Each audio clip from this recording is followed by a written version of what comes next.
The Supreme Court deals a major setback to affirmative action programs. Jim Stewart and Anthony Mason report on the ruling and the impact. Honors for a rescued fighter pilot and new questions about a warning that could have prevented his ordeal. And Eye on America. They killed his daughter. Now he wants to watch them die. A new fight over the death penalty. This is the CBS Evening News with Dan Rather. Good evening. The United States Supreme Court delivered a significant rollback of civil rights law enforcement today on two fronts, in the workplace and in the classroom. The court set new restrictions on federal affirmative action programs designed to fight job discrimination against women and minorities. The court also set new limits on enforcing school desegregation laws. Correspondent Jim Stewart begins our coverage. In a 5-4 vote, the Supreme Court today said that if the federal government wants to keep its affirmative action programs, it better come up with some better reasons. The High Court sent back to Colorado a case in which a white contractor complained his low highway construction bid was turned down in favor of a close but higher bid from a minority contractor. I cannot make decisions, and I shouldn't make decisions solely based on somebody's color. It's asinine. Conservatives had championed his legal fight. In general, it's going to be very hard for federal set-aside programs to meet the standard that the court announced. What the ruling does is this. It says it's still okay for the government to grant contracts based on affirmative action, but now there must be a compelling reason for doing so. And that will take a lot of groundwork, civil rights activists say. Before you put a program in place, you have to establish a very clear and convincing record, a public record, that serious discrimination has taken place. Past discrimination was also at the heart of another major decision today affecting Kansas City, where lower courts had originally tied a desegregation plan to improvements in student performance.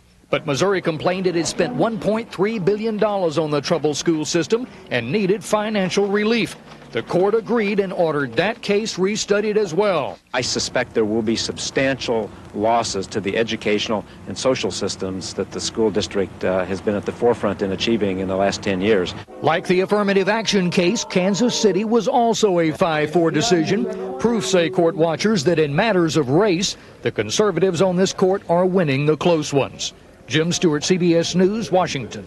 Even before today's Supreme Court decision, affirmative action programs were emerging as a deeply divisive issue at the federal and local level and in Campaign 96. Correspondent Anthony Mason has been looking into that part of the story.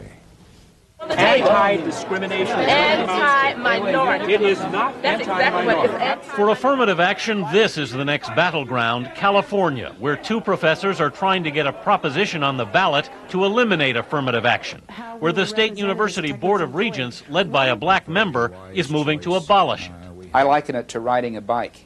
You put the training wheels on to help you ride. At a point, you take the training wheels off. Ask Americans, should laws protect minorities against discrimination in hiring? More than half in a CBS News New York Times poll said yes. But ask the same group of Americans, do you support preference in hiring for blacks? Just 29% said yes. For women, only 44% said yes. Affirmative action's in dire straits. It's dying. And the question is, who's going to be attending the funeral and what role each person's going to have, especially the President of the United States. When President Clinton raised the question of reform in California, he was both applauded and jeered. Let me speak.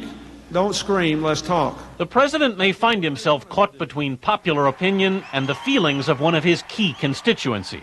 And the danger here is that he does just enough to offend Jesse Jackson and African Americans, but doesn't do nearly enough to please the rest of the country. And both sides in that fight are getting ready for a nasty battle.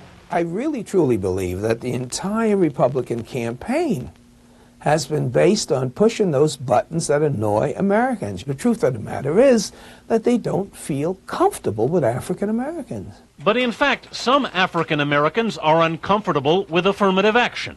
I think it's been